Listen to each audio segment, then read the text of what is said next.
নড়াইলের লোহাগড়ায় বিশ্বনবী হজরত মুহাম্মদ সাল্লাল্লাহু আলাইহি সাল্লামকে কটূক্তির প্রতিবাদে সমাবেশ ও বিক্ষোভ মিছিল অনুষ্ঠিত।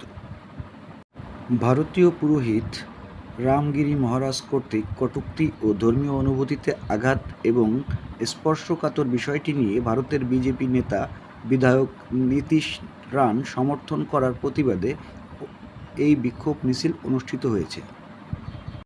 রবিবার সকাল ১১টায় উপজেলার বিভিন্ন এলাকা থেকে আসা সর্বস্তরের জনগণ খণ্ড খণ্ড মিছিল নিয়ে লোহাগড়া কেন্দ্রীয় ঈদগাহ ময়দানে হাজার হাজার মানুষ জড়ো হয়।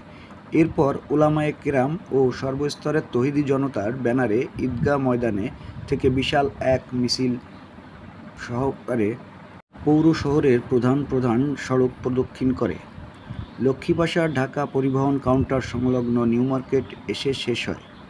এ সময় নিউ মার্কেট চত্বরে বিশাল এক সমাবেশ অনুষ্ঠিত হয়।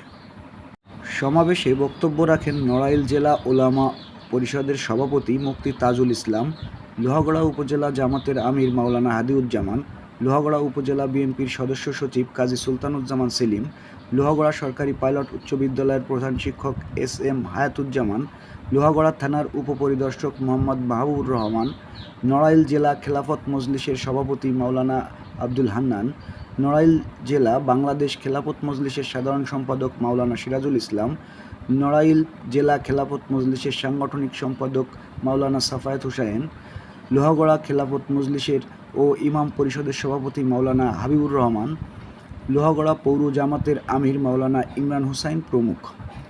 এছাড়াও উপস্থিত ছিলেন প্রফেসর সাদিকুর রহমান, পৌর বিএনপির যুগ্ম আহ্বায়ক সাইফুল্লাহ মামুন, পৌর যুবদলের আহ্বায়ক সোহেল রানা লাক্সমি ও জেলা ছাত্রদলের যুগ্ম সাধারণ সম্পাদক ইঞ্জিনিয়ার তাইবুল হাসান।